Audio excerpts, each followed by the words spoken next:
Yo! Video games.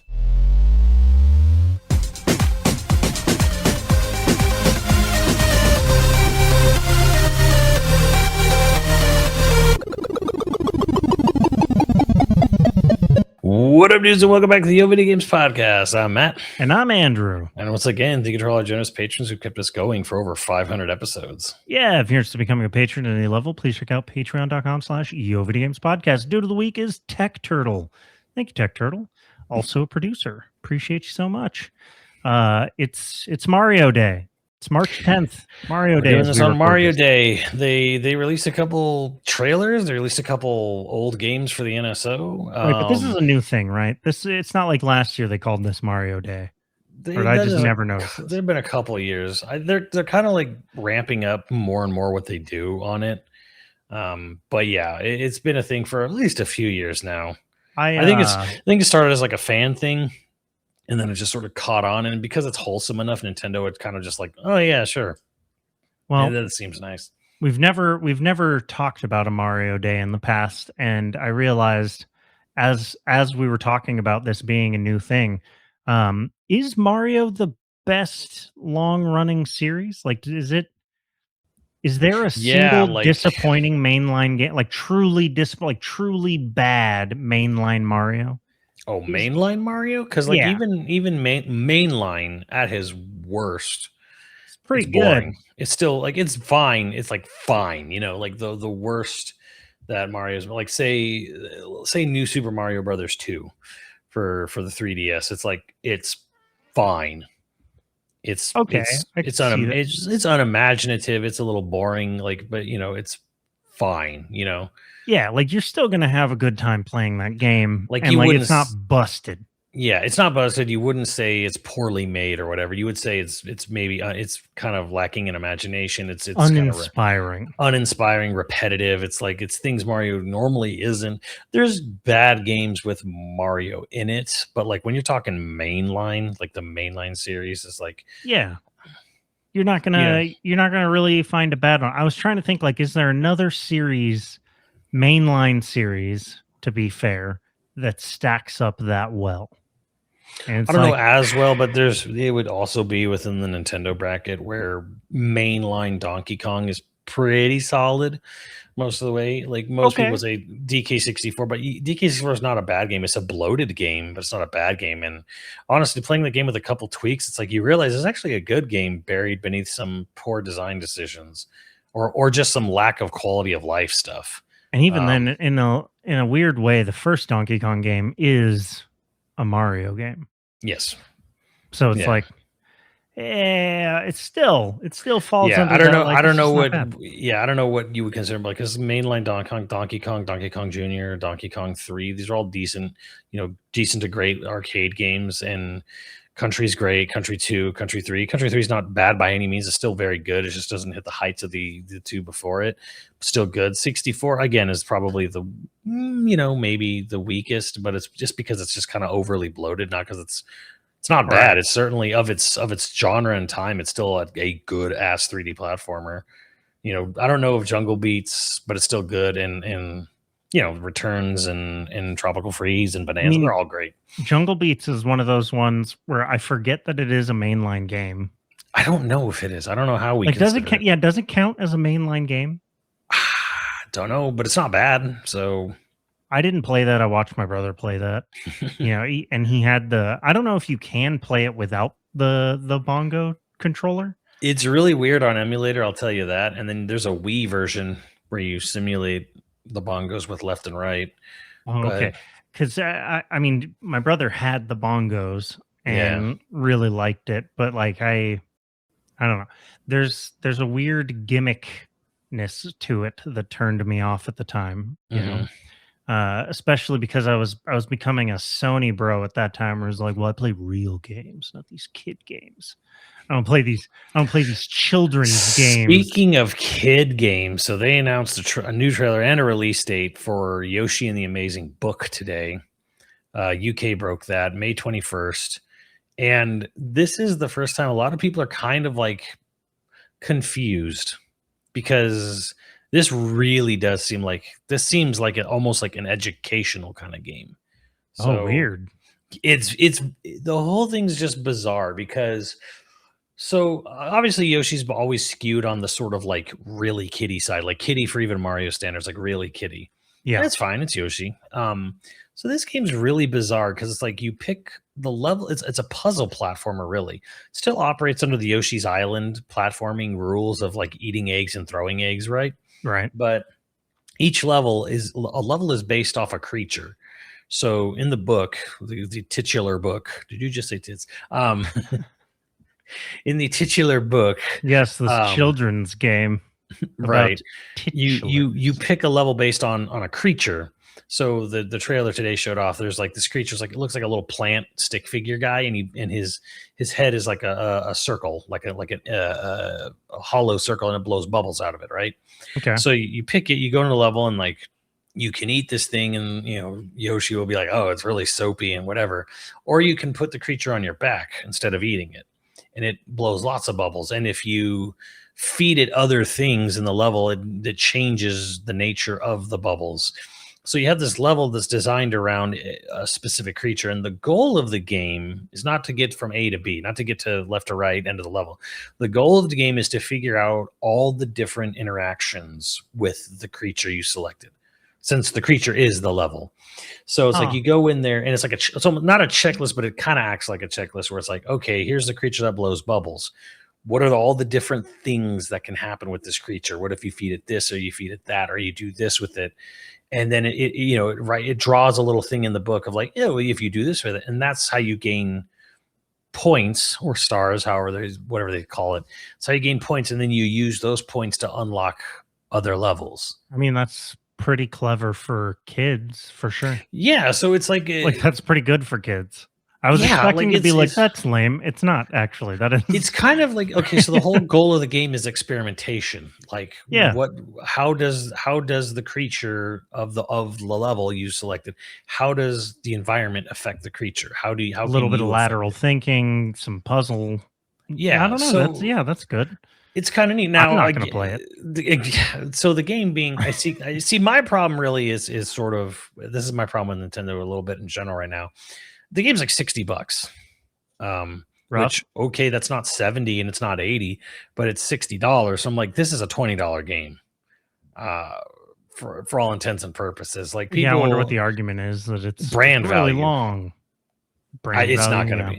be, it ain't gonna be long. Let me tell you that. You'll get a good solid 10 to 20 at most out of this thing, depending on how stumped you get or whatever. But no, man. I mean, I think they're overcharging. And I do think this is going to lead to a bit of a, I think this is we're gonna come to a head because I don't want to be downer, but man, economy is Things aren't it's a great. roller coaster. I I saw somebody today being like, the game industry's strong and poised for a comeback, and then like 3 hours later, it was like EA lays off another 10,000 people. Ubisoft, developers within Ubisoft are all talking about how bad morale is. And did you see that Ubisoft? Like it's a I mean, developer. which one? Do you know how little that narrows it down? Yeah, that's fair. Where there's just like an article where a developer was just kind of like, no one, developers don't trust Ubisoft. The like their Ubisoft is a joke as a brand. No one trusts them to like manage the finances or manage development. Um, Yeah. like it was just like this rundown of all the ways Ubisoft sucks nuts. And it's just like, well, all right. But it was I saw these immediately after somebody being like, the game industry's poised to explode new heights. Is it? Is it right now? Who said that? It's just I some fucking guy. I mean, maybe that person is like serious business, and I just don't know who they are. I don't know. But they were commenting on Trying to like, cause like a rally in the stonks or something. I guess I don't know. You never really know who you can pay attention to, especially on social media, where it's just like, I don't know, that could just be some dude. That dude's 16 years old and has been paying attention to the industry his entire life. And it's like, yeah, 5 years. Um, not to say that like there aren't teenagers that do legitimately pay attention to the industry, but like when I was a teenager, paying attention was I was reading PSM, which is basically just the propaganda arm for Sony. It's like, so I just believed whatever the hell they said. Yeah, PlayStation's the most powerful system that has ever existed. Yeah, but I don't know why. It must be true. It's in a magazine. These guys are independent. It's called the PlayStation magazine. Okay. Yeah. But yeah, it just seems like every time we think we've reached the bottom, more rounds of layoffs. And the thing is I don't think we are at the bottom yet. And and that's I don't want to be a huge downer, but I think we should expect bad news out of maybe Microsoft or Xbox. We clearly haven't hit the tipping point yet, which kind of amazes me in a way, which maybe is just like, maybe this is just because there was just more people than even I accounted for making games. But the tipping point is basically no one's left to make any game because, you want like a big expensive AAA production or whatever. Well, no one's left. You laid them all off. And going specifically to the EA thing where we don't know what the numbers, I don't know if it was ever reported what the actual head count was, but every single one of the developers on Battlefield 6 was getting hit with layoffs. Every single one. Single part of it. Yeah. Now, Battlefield 6, the best-selling game of the year in the United States last year, record-breaking, fell off real fast. Record-breaking sales out the gate. It sold like 6 or 7 million immediately. Something like 6 million sales immediately. It sold like 20 million to date. So you break records. You become the best-selling game of the year. You get laid off. Right. So really, there's no such thing as job security at all in this industry. And these were studios, they weren't even just American. Some of these were European studios too, which I guess in hindsight isn't necessarily that much cheaper sometimes. But I think the signs of a turnaround, when we're going to see signs of a turnaround, are when we see new third-party publishers being started. Yeah. When there's enough money and interest in putting new third-party developers out there.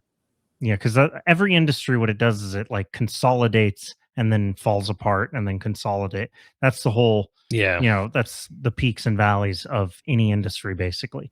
And we are everywhere currently at the peak of consolidation. When you start seeing like fall apart and then, more and more independent, not necessarily developers. We got a lot of indie developers, but independent publishers starting up again.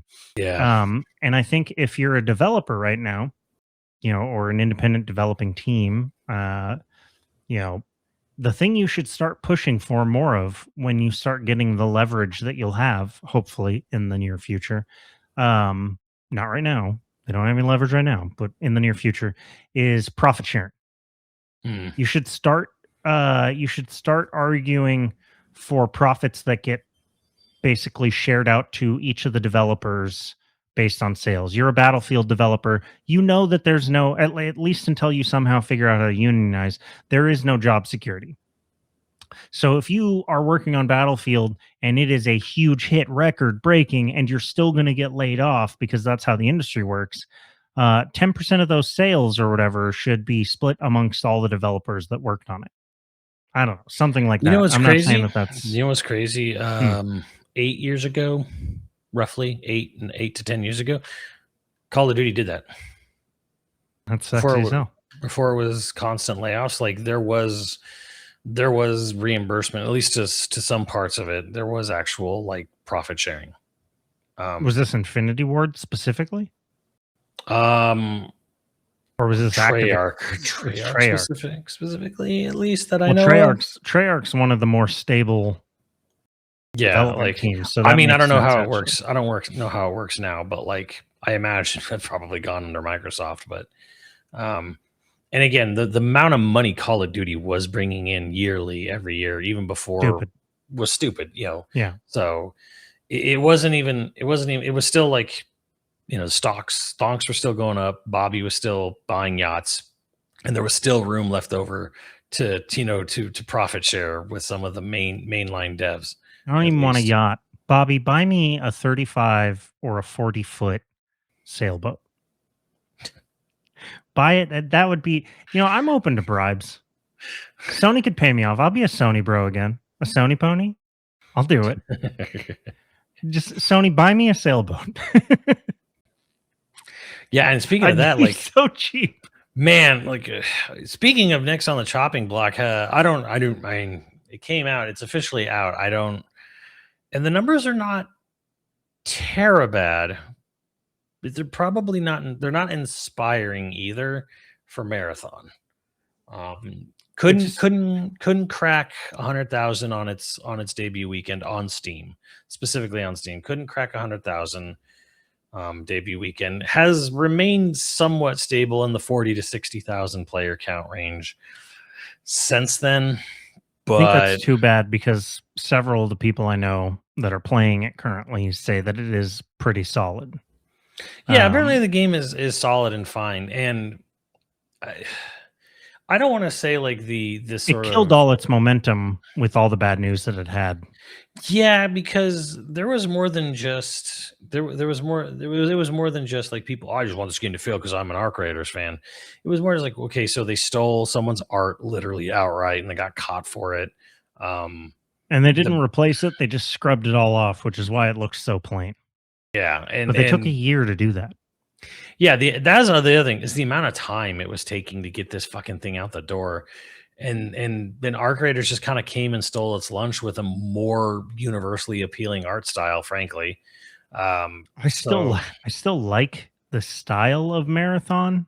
It's just nothing necessarily about the gameplay has particularly stood out yet. Yeah. I still want it to be good. I just haven't really, like all my time's gone into RE9. I've gotten to just I think I'm right before the final boss.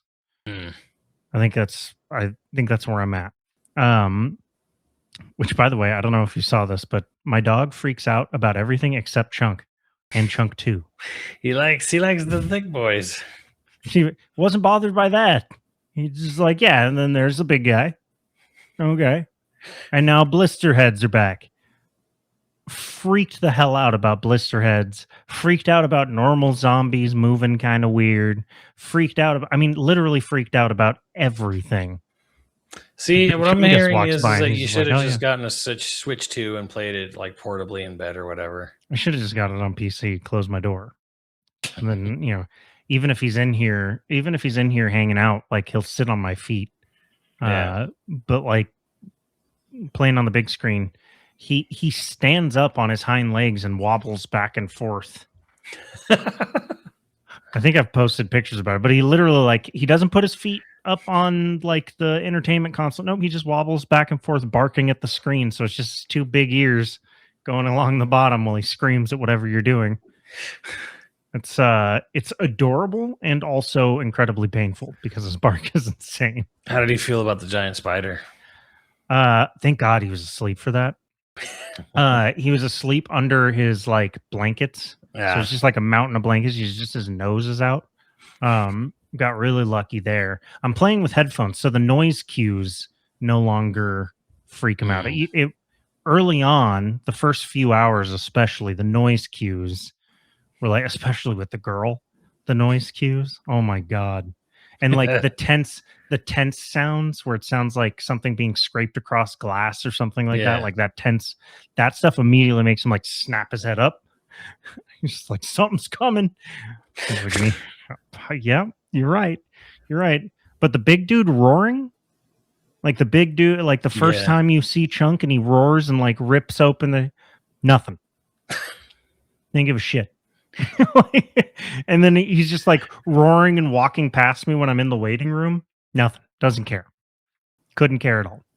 Even when I was fighting him, he didn't care. I have no idea.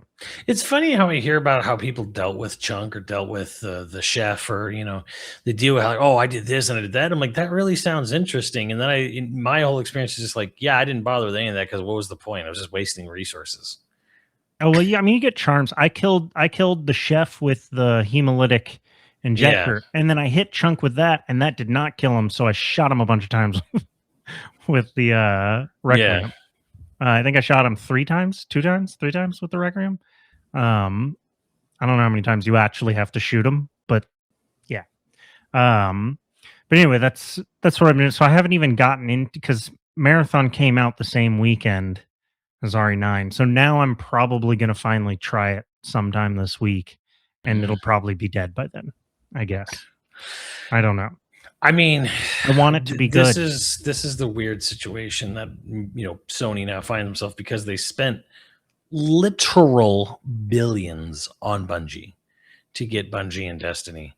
And this game, while it's certainly not like, okay, well, it's not like nobody's playing it, but it is very much with the amount of money that was spent on acquiring the developer and probably put into the development of this particular game, that ain't getting its money back.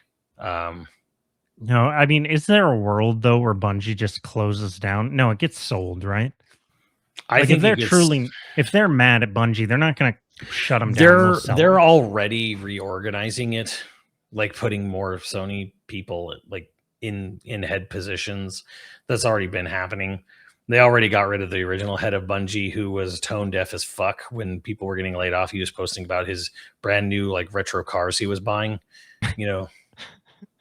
So I don't know. In one way, I sort of appreciate it. Like, he's gone, but I don't know. I think there's probably I'm sure they're constantly, and they've literally publicly stated how unhappy they are with how much money they spent on this. That also recently happened with they got Rovio. scammed.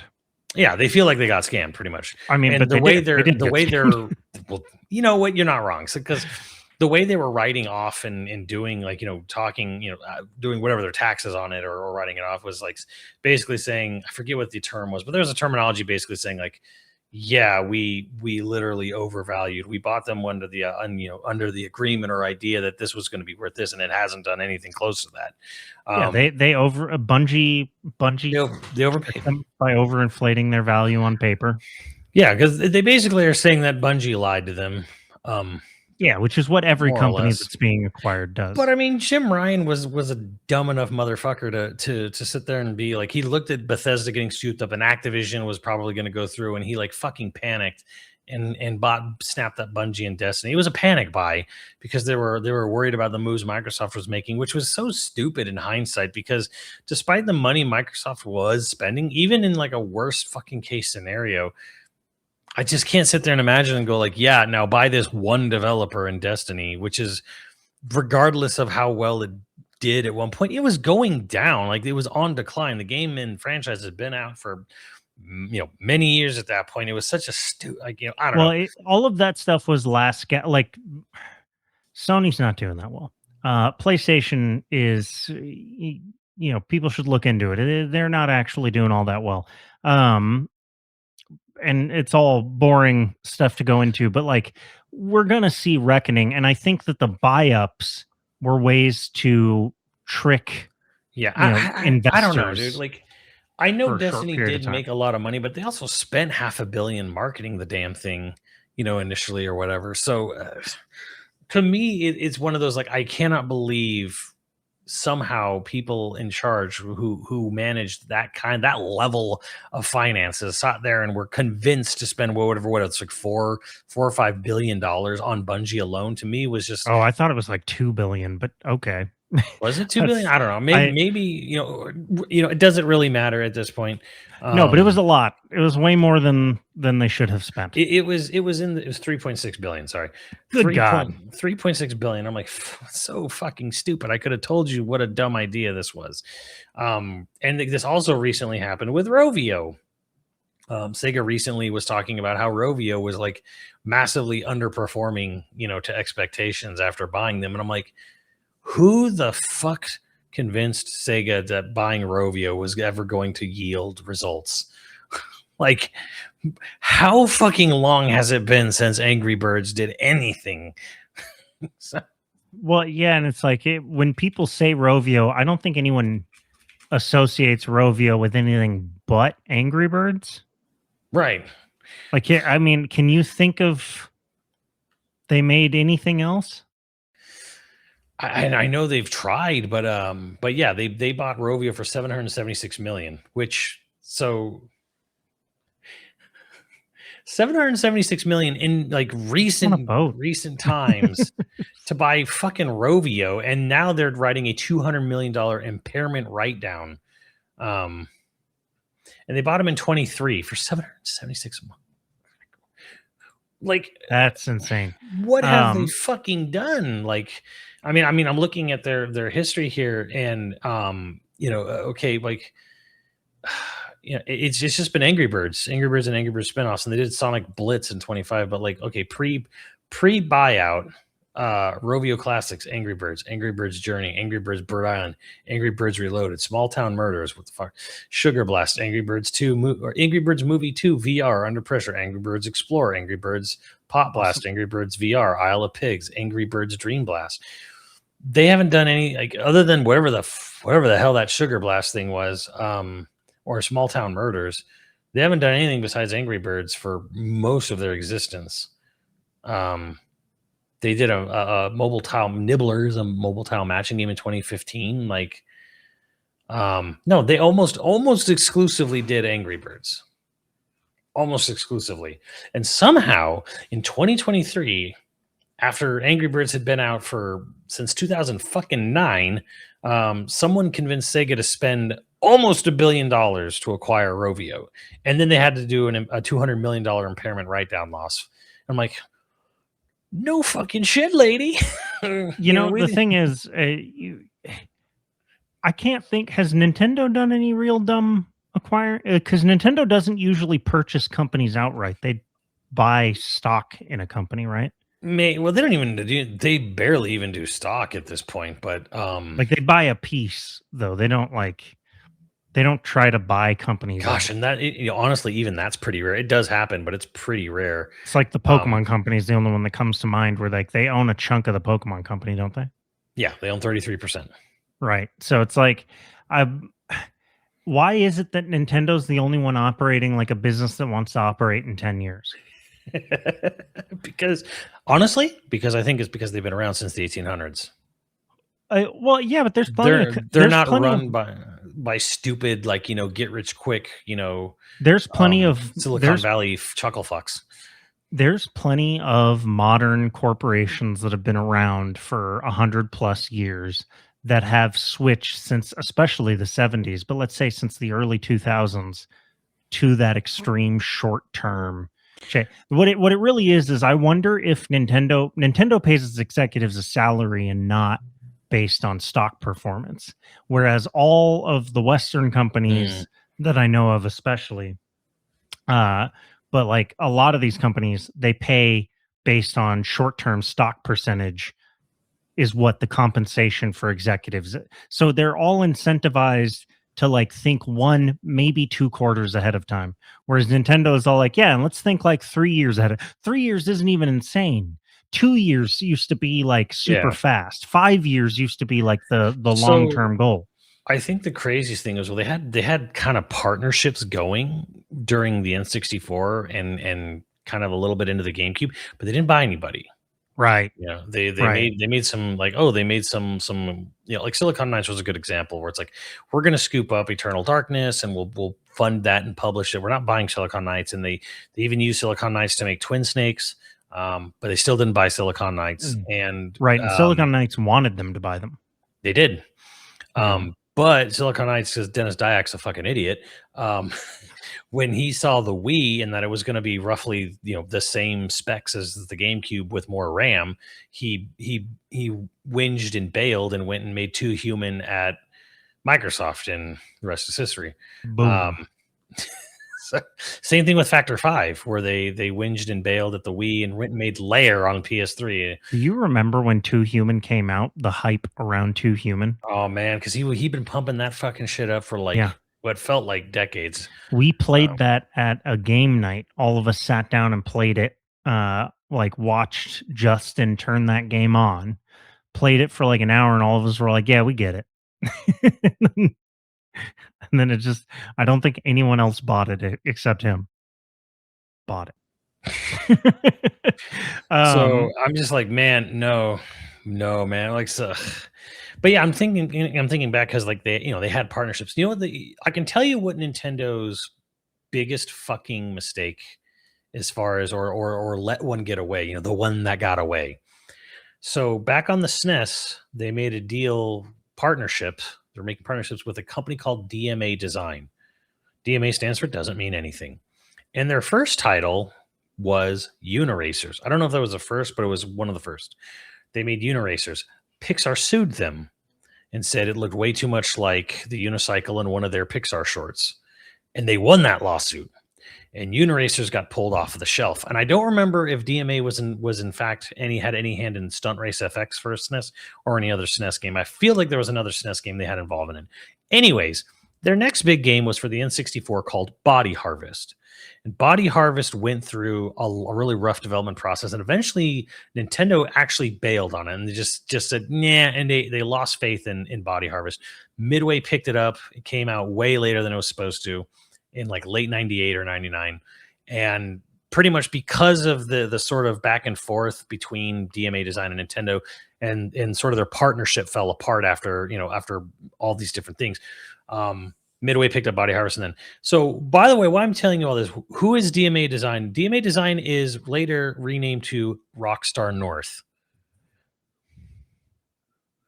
Amazing. And the next big game that DMA Design made was Grand Theft Auto 3, after parting ways and having a fallout during the N64 days on Body Harvest, which, if you play Body Harvest, is absolutely the proto GTA 3.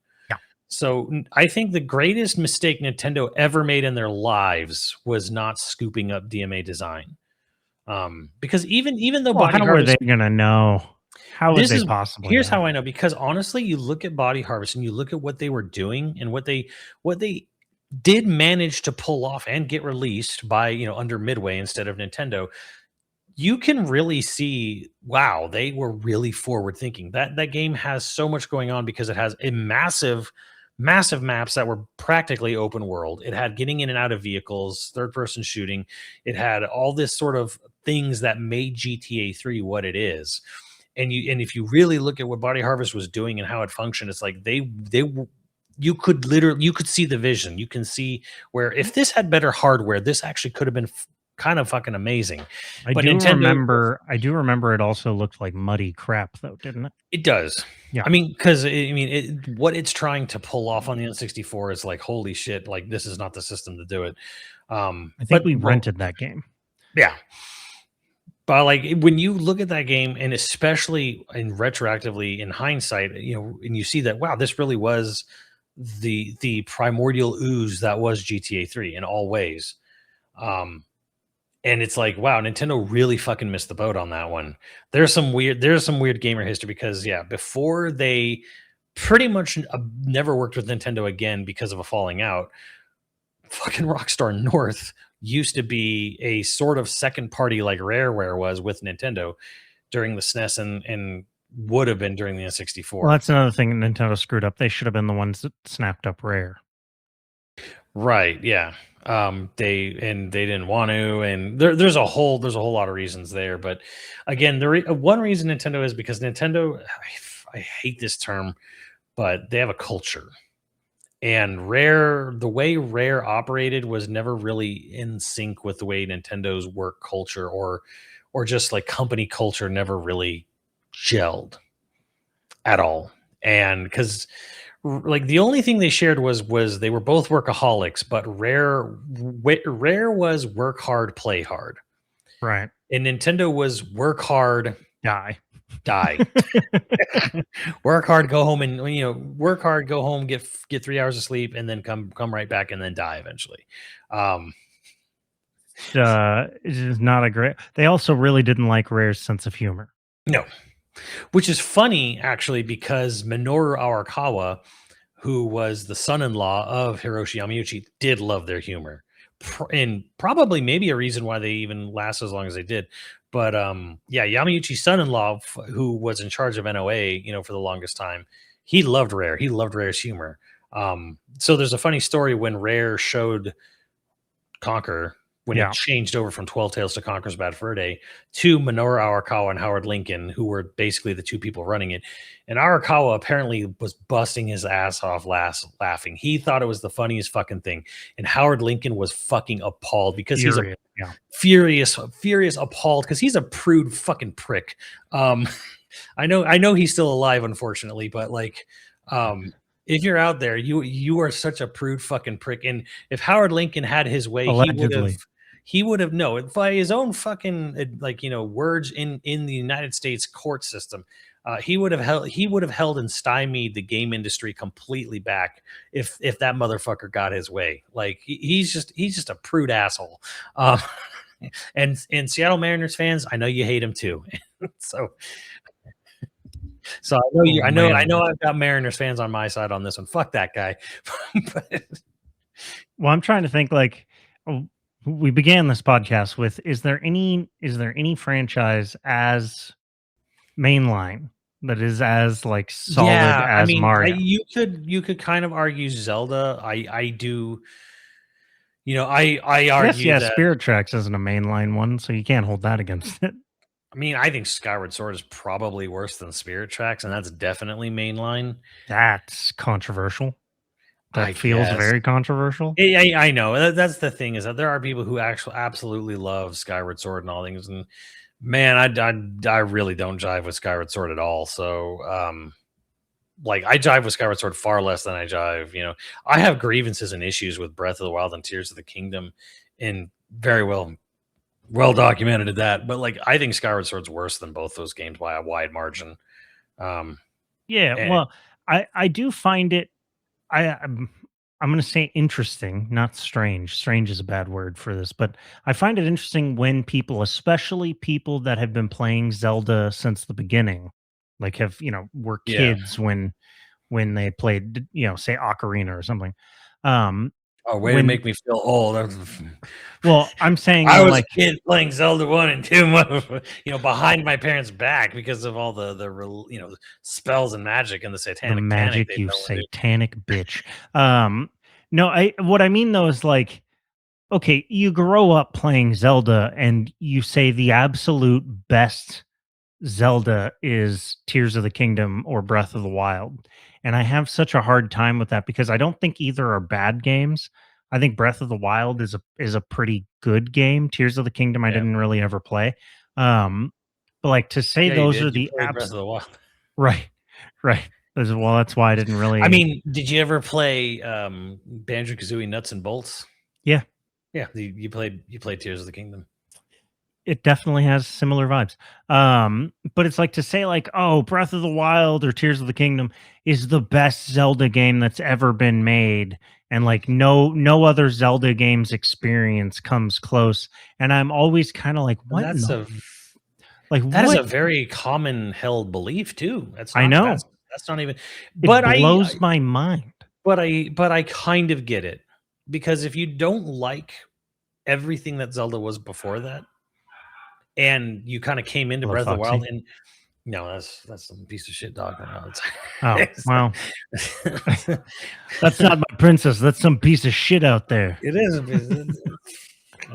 But if you came into it with Breath of the Wild, and so the thing is, if you love experimenting, if you love interacting with an environment, if you love a really giant overworld with lots to explore, right. If you come at this with a sandbox mentality, I kind of see why for some people Breath of the Wild is one of the greatest experiences I've ever had in a video game. You know what? I totally get it. I can argue that it's not, but I can argue why all the problems that why, and I feel there's two different arguments, which is why Breath of the Wild isn't just the greatest sandbox environmental game ever. I will say it is the world's most polished goat simulator. But also then there's the argument of this isn't a Zelda game. Now, not liking Breath of the Wild because it's so different from the other Zelda games, it's a different argument for why I think some of the other things don't work. What I mean is the UI in that game is stupid. The absolute constant having to soft pause it to pull out other weapons, because it's not even oh, your weapon breaks and then it just auto goes to the next weapon in your weapon inventory. It doesn't even do that. Like you literally still have to hold down the left, left D-pad and select another weapon. Because if you don't have a weapon, Link will just do this canned animation of reaching behind his back and going, oh, I don't have anything.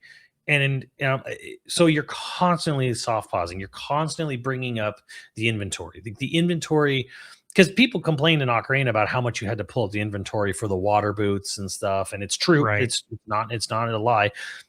But also 3D, that inventory was so straightforward by comparison. yeah, it was. And then they technically fixed that in the 3D version where you could put it as a hotkey button item for the boots to put them on or off, which was great.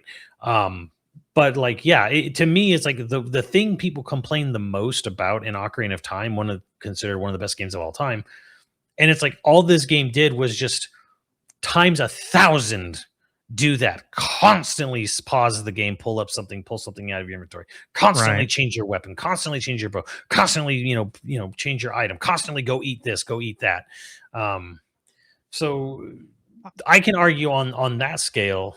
Breath of the Wild, I can't sit there and honestly say it's one of the best games because, man, it definitely could use a more cleaner, elegant user interface. It could have used there's other things even within the realm of what the system can do. It could have done, and it didn't do it. And I would argue that.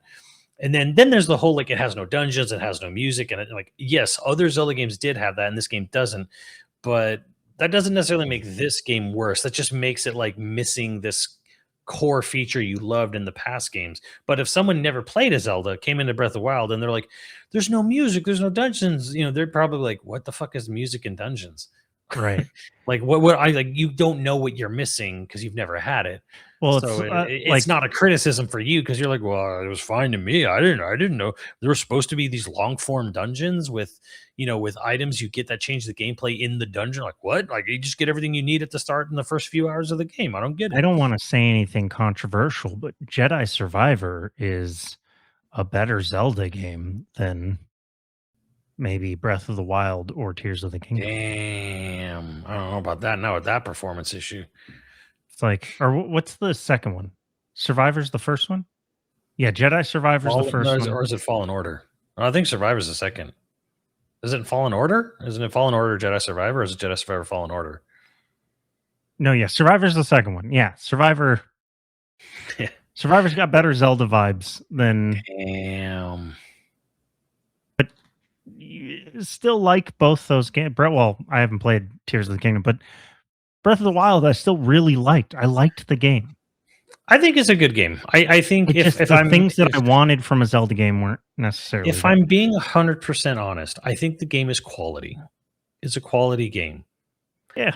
And the funniest thing to me ever was not even Breath of the Wild, but Tears of the Kingdom, the GDC panel where they did a behind the scenes on how they made Tears of the Kingdom and all its different mechanics and systems. And they had this video of like, here, because they spent a whole year with the game being 100% done and then polishing, just polishing for a whole year of bug fixing, right?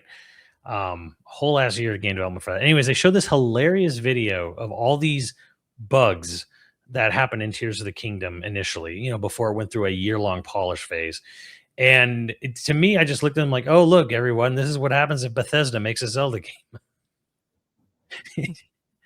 It's messed up. I just looked it up. Seriously, is considered mainline, by the way.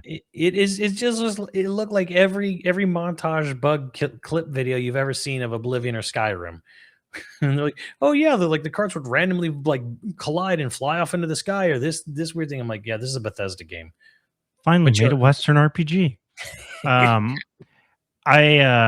was sitting there while you're talking about it. I was like, oh, Mario has, I don't know how many games in the main line, but Zelda has 21 according to Zelda Dungeon. I mean, I guess that depends on if you count like Triforce Heroes or something like these weird multiplayer spin-offs or whatever. And I don't know that I do, honestly. Yeah, they're counting the 3DS. I wasn't counting the DS or the 3DS as mainline. I don't know. But if you're going to count Four Swords Adventures and stuff, I guess, I don't know. I can, to me, I'm like, if any game is not mainline, it would be like Four Swords Adventure, or Triforce Heroes. Those are multiplayer spin-off games. They're not mainline. Like, I don't know. It's like Link's Crossbow Training is mainline. Come on. Right. I was just like, in terms of consistency of being good, I guess Zelda stacks up, but why is it all Nintendo? Like, well, okay, what's a You what's a know what I think? PlayStation series? You know what I think? Rayman? That's Ubisoft. Um, Oh yeah, Rayman's Ubisoft. I honestly think it's because they have a sort of not they're not strict to it. It sometimes different. It's usually one game per system. Usually, a lot of the time. Oh, yeah, except for 3DS and like Game Boy Color, Sure, probably. like, it's not strict, but it's like, okay, they made a big Zelda game for Super NES, and that was it. They never didn't follow, but technically with the Satellaview, but whatever. Like, same with the Game Boy. They made one for Game Boy, and then they made, the duology for Game Boy Color, and then that was, kind of it. And then they made, like, Right, and Minish then they Cap. did Game Boy Advance Yeah, they did Minish Cap for Game Boy Advance, and that was kind of it. They and had A 4 Link to the Swords. Past, Four Swords. Right, but it's kinda like a port and it has this multiplayer add-on, but it's like, they kind of they don't fucking rush into things. Like, even when a game is Omega level popular, they don't necessarily run and make a sequel. They kinda did that with Ocarina because of how long and how much money it probably took, and they made Majora's Mask really quickly after it, and, hey, that's now it's the fan favorite. Um, I you know remember that being my brother's favorite at the time, and the amount of bullying that he went through at the time from who knows, from just like every neighborhood kid. Yeah. But it's like, I I think think it's even Rodney bullied him. oh, probably. I have to imagine so. He was a grown ass man bullying bullying my brother over his Dude, people love Majora's Mask because man, the emotions they get the feels and then they get attached. So, but yeah, they're pretty slow going about it. They don't rush into these things usually. Sometimes they do, but like the usual thing is like, why do they one they do have a quality control like internally. They're not afraid to drop development or upend it. They used to call it upending the tea table. Um, Enuma talked about it was famous for bringing this up, where it's like, hey, we get so far in a Zelda project, and Miyamoto comes in and he upends the tea table and says, "This is no good. Start over." Um, which that sounds harsh, but and it was much easier to do back, back on, anywhere from development takes a year. yeah, much easier to do back then. But like now, you probably can't really do it. Now you kind of got to know what you're going to do ahead of time. Um, but that helps. That helps when you have a developer who's ready and willing to just be like, all right, this isn't working. Like, start over. We're not going to cancel the project, but just start over. They did it with Metroid Prime 4, and that game will never make its money back for what they spent on it. But at least there, you gotta at least give it to Nintendo to be like, well, this isn't working. Switch developers, start over. There's no series as long as and as consistently good as Mario. Yeah. Maybe Zelda.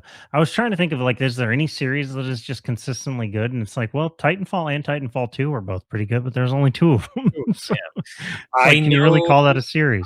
I know some, like, because I'm thinking of old. I'm thinking of really old and really long. Mainline only, strictly mainline.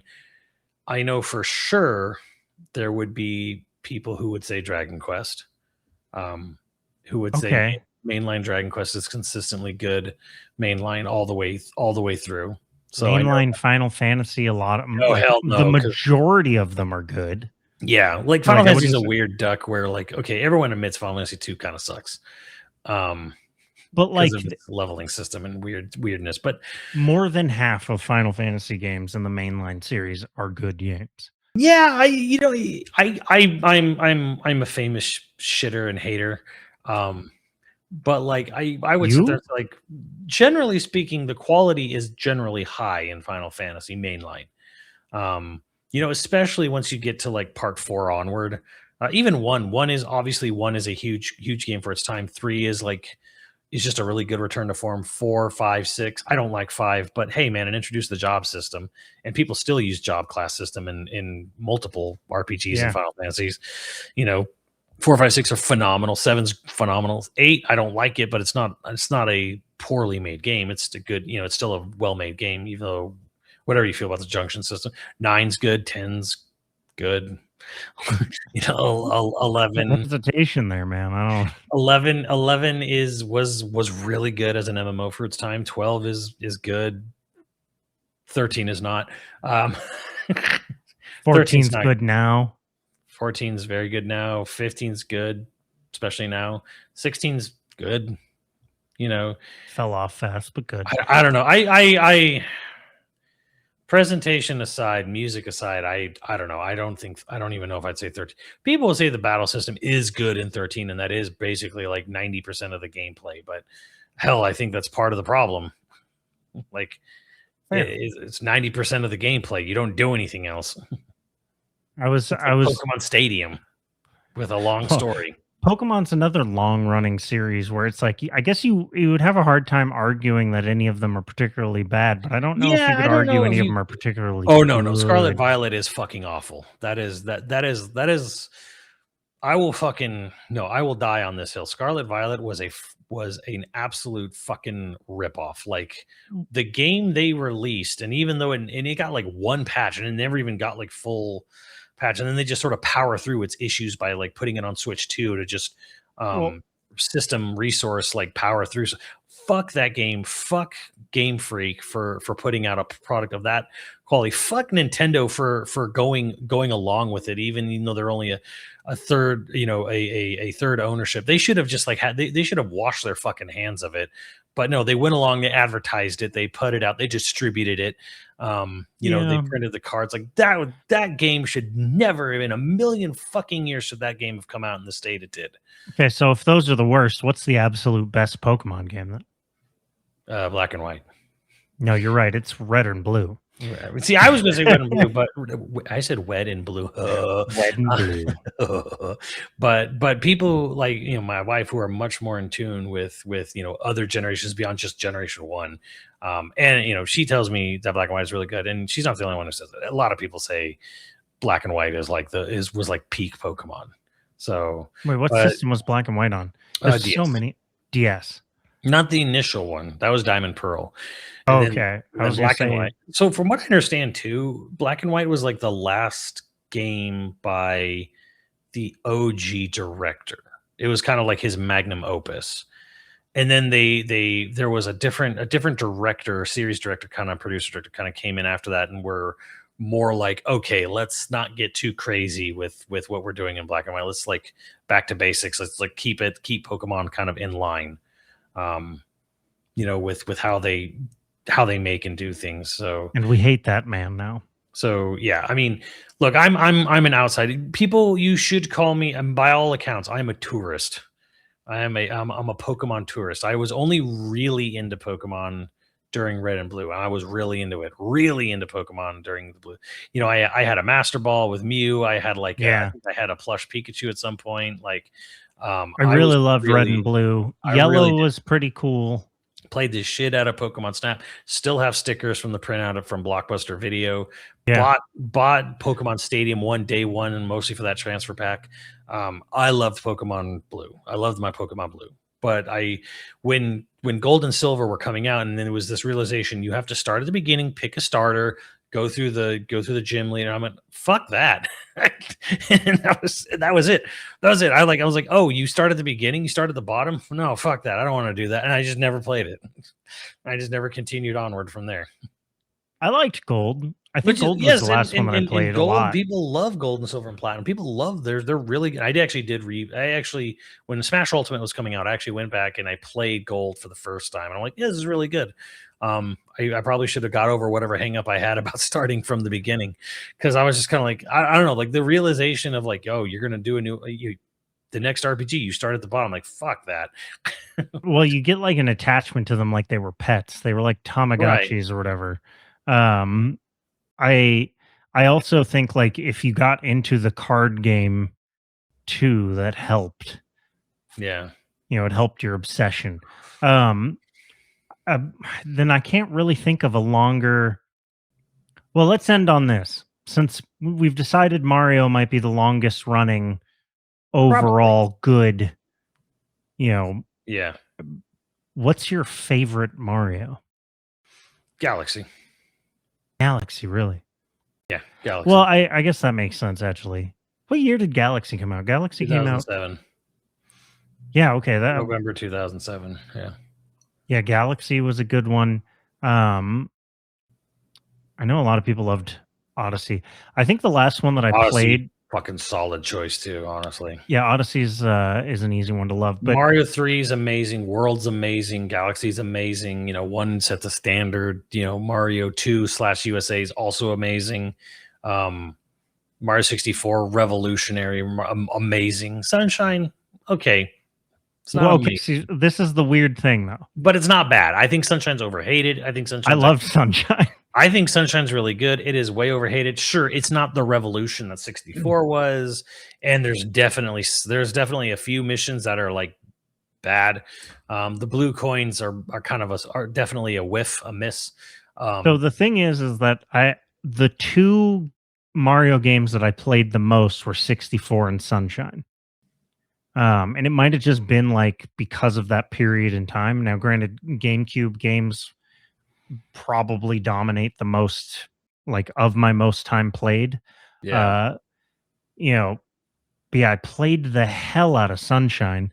And so I don't really know if I would argue that Sunshine is particularly good or not, but I played so much of it that yeah. I would have a I hard time I denying that I loved it. rented an N64 for my birthday in somewhere, I think 97, summer of 97. I'm a Brian Adams song over here. And before I owned it, and me and my best friend, I think we played Mario 64 for about 22 hours Yeah. straight, almost with minimal like piss break, you know. Well, for a while, Mario 64 was like the only game we owned on N64. I think for like I don't know how long actually, but I remember there was one summer where we played it every day for a week straight. We were staying home. We were the cool kids who got to stay home when my parents went to work. And like we walked across the street to like the liquor store and got like our snacks and our sodas, and then would sit down and I would in front of Mario 64 all day. I forget how many times we played through that game. So there's a bunch of like summer nostalgia Yes. to Mario 64, and maybe that's similar for Mario Sunshine for me, although it might be like a winter break nostalgia for me Mhm. there. Um, it's similar to like there was one winter break where I got sick, and so I couldn't do anything over winter break, but I had gotten like it was the year that I'd gotten like three GameCube games for Christmas. It was like I was friggin' rich. Like it was just like Ah, everybody pooled and got me these games. And during that, I played like a ton of them. And I think I played a ton of Mario Sunshine. I don't think I got Sunshine that Christmas. I there think I was just a finally there played was a it. Christmas where I got Sands of Time, and I got enough money to get Beyond Good and Evil, and I don't remember what there was another game I had, whatever was like hot that winter probably from Nintendo. And I remember I was enjoying the absolute fuck out of my GameCube with both Sands of Time and Beyond Good and Evil, and whatever else was like big from Nintendo that holiday season. Probably, I don't know if it was Metroid or what, but um, hard to remember. But damn, I remember having good ass holiday season there. Maybe it was Time Slayers too. I don't know. Was it Time Sw I was trying to think, when did 13 release originally? 2003. I think there was a year where I got like iNinja 13.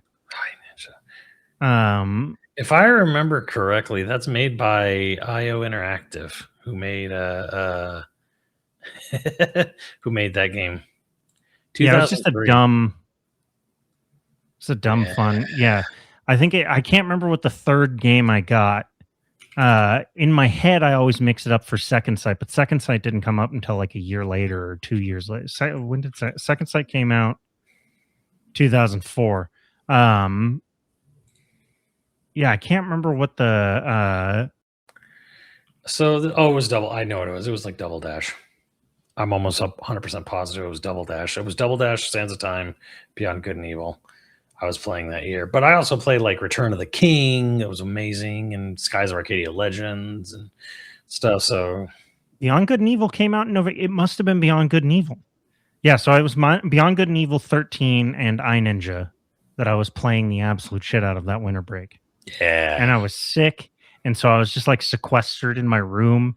And where my room was in the apartment that we grew up in, it was just like no light really hit.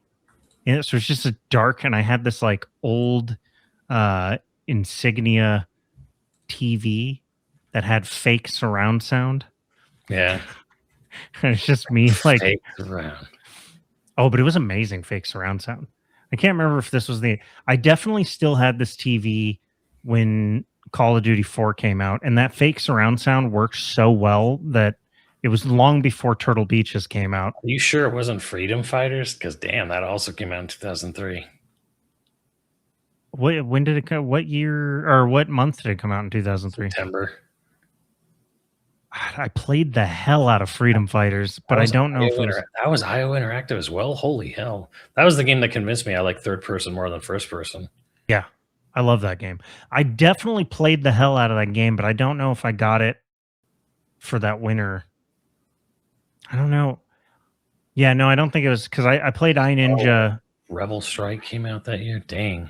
2003 was a solid year. It was a real solid year. Rings, Mario Kart Double Dash. Yeah. It was a weirdly solid year for sports games too, if I remember correctly. Yes, it was. Prince of Persia. I'm trying to think. Beyond Good and Evil came out, I want to say that same year, didn't it? Did it? Yeah, Beyond Good and Evil came out in November of 2003. Dang. Beyond Good, yeah, Double Dash. Jesus, man. It was a solid year. And Metal that winter Arms. Break. Oh my god. So GameCube I have like a strong affinity for it. And that might be the only reason that that Mario Sunshine still holds such like a position in my heart. Because I can acknowledge that both Galaxy and what's it called? And Odyssey are better. I don't think I've played Wonder. Wonder was the latest one, right? Yeah. Wonder's the latest one. That's like the tripping balls one. Yeah, I haven't played. It's Wonder not bad, but it's very much kind of like once the gimmick of every level has a gimmick. You find like right. the fucking tripping balls flower, and it does something wacky to the level. Once that sort of initial like buzz, has worn off. I also never played Galaxy 2. It's really good. It's more trim the fat killer. The thing is, I like Galaxy 1 is because Galaxy 1 was trying to elevate Mario beyond just what it was before, and Miyamoto kind of famously got a little annoyed with it for doing that, for introducing story and character into his Mario game. So, well, he didn't really love story and character in general. He thought it was a means to an end, right? Yes, exactly. So, like but it felt little story as possible. It felt like from a presentation and narrative, Galaxy was the last time they ever tried. Until Miyamoto made sure that didn't happen. He like famously talked about how he squashed that for Galaxy 2, which is a little bit kind of like. Not every idea you had's been a winner. Like as amazing as it might sound to some people, but and the thing is, I'm not even asking. And to like being person, like we're not asking to make it Final Fantasy or anything. We're like, but like having a little bit more relevance, a little bit of character is like is fucking not hurting anybody. So, in fact, honestly, I know he's producer on the movie, but fuck him, like. The movie coming out next month is Mario Galaxy. Right. After we got our introduction film, what is the thing that most people wanted to move immediately into? That was fucking Galaxy. Like it's like, despite his fucking annoyance with plot and character, it's literally where you go to next in the film series. They didn't even do Mario World. They literally jumped right to Galaxy because and people are like, well, and people were asking me when they announced the Super Mario Galaxy movie, like, what do you think of them skipping? I'm like, bro, it's only where they could go. Yeah. Like I to me, it was actually made all the sense. Like they're skipping Sunshine, they're skipping this. I'm like, because there's no fucking plot. Galaxy was the first and last time they tried to do anything resembling like a sort of narrative structure to a Mario game. Just Mario went on vacation on the islands. Yeah, exactly. So I'm like, I'm like, no, it's no surprise to me that they're jumping to Galaxy. But it's also kind of funny because I don't know if his egotistical ass even realizes it, that I'm like, hey, the reason you're going from Super Mario Brothers movie to Mario Galaxy movie is because it was the only time Mario fucking tried, with plot narrative characters, so and you fucking hated it. So, An amazing note to end on is Happy Mario Day, Miyamoto. It's successful despite your best efforts. It's not true. I mean, the man is a genius, but it's like, oh no, here's the thing, because a lot of people were like, oh, isn't he the Spielberg of video games? I'm like, no, he's not the Spielberg of video games. He's the Geppetto of video games. oh, Like truly, he's not trying to be the fucking, like, the Spielberg. He is Geppetto.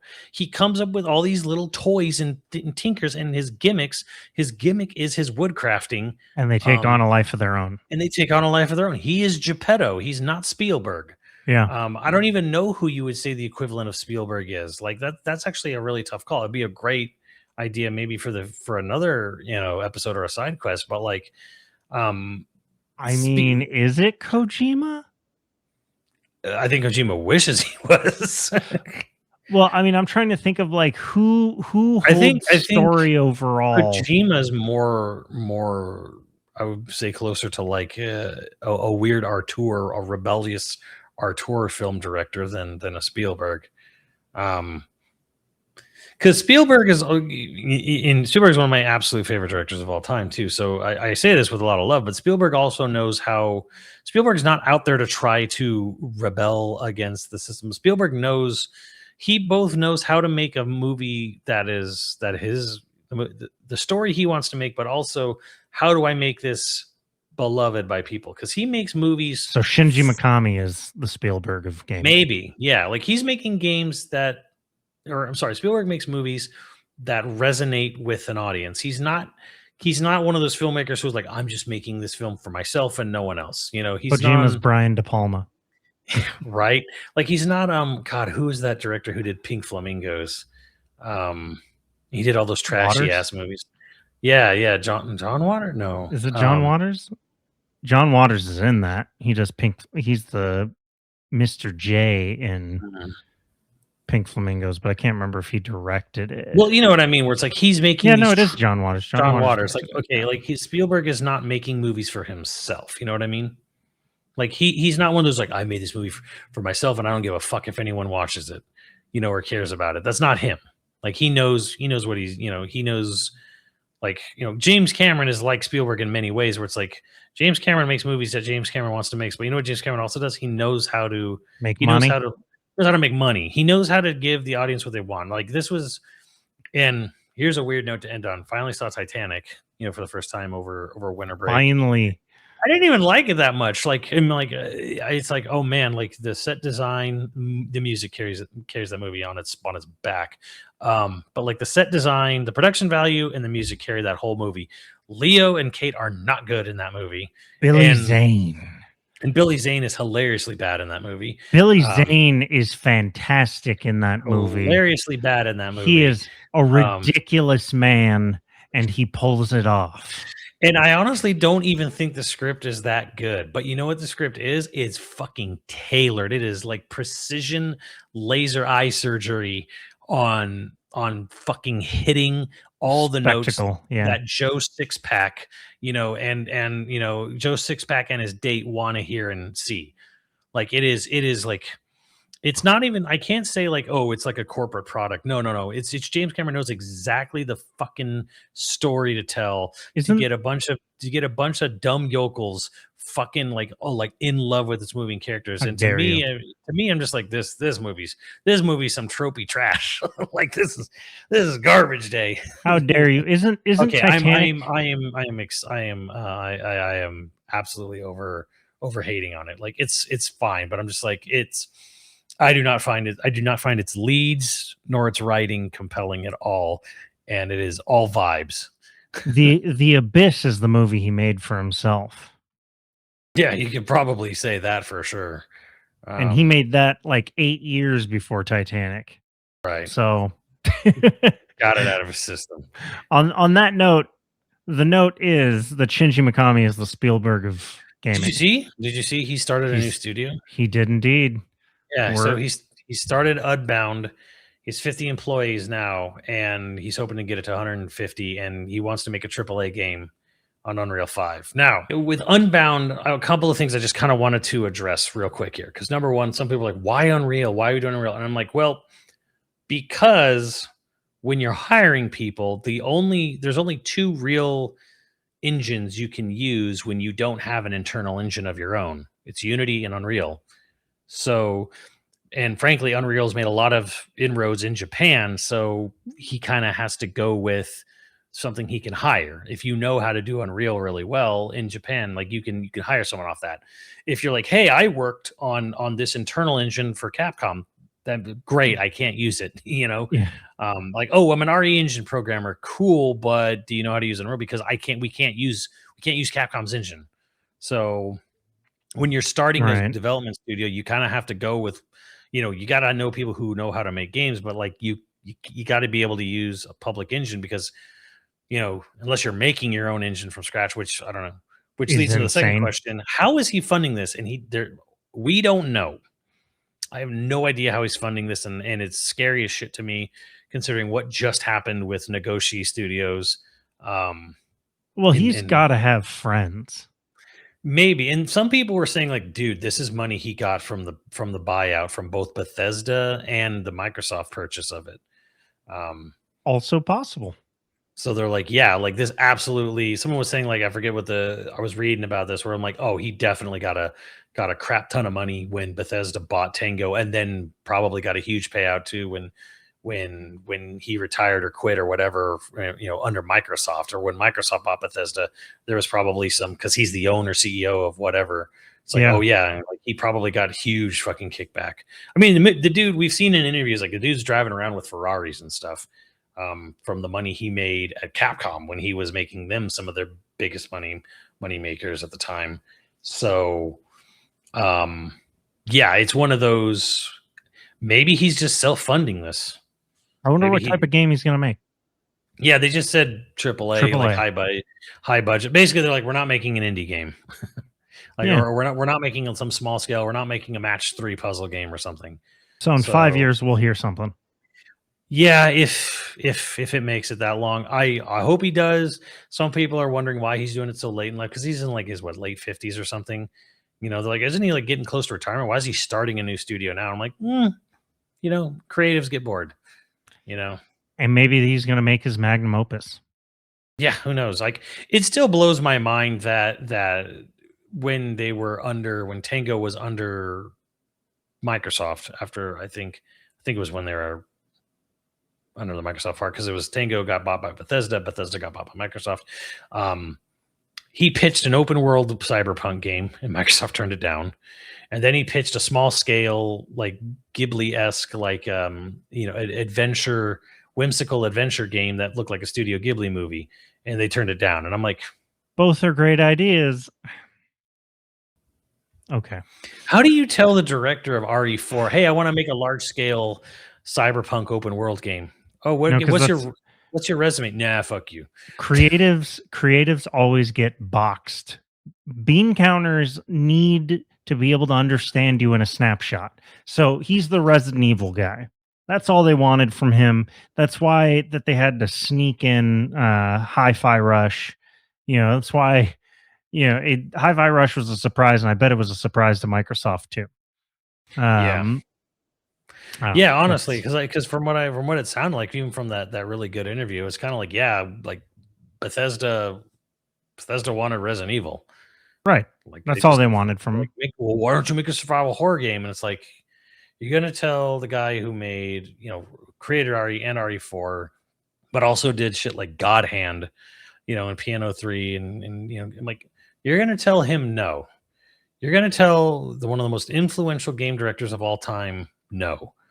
Like, imagine if Miyamoto left Nintendo, started up his own company, and then Miyamoto was like, I want to do this, and you told Miyamoto no. Like, because it's about that level of equivalency there to me. I'm like, I can't believe you Dumb. fucking numbskulls that if it was just Bethesda or just Microsoft, I cannot believe you would take not one but two really good ideas from one of the most influential directors of all time and just say no to him. No, make us the same thing you've already. Oh my fucking god! No wonder you have the reputation you do. Spielberg just got told no because he wanted to have creative control of Oh my god, that Call of Duty. happened with Activision. He told the Yes. guy who inspired the whole genre.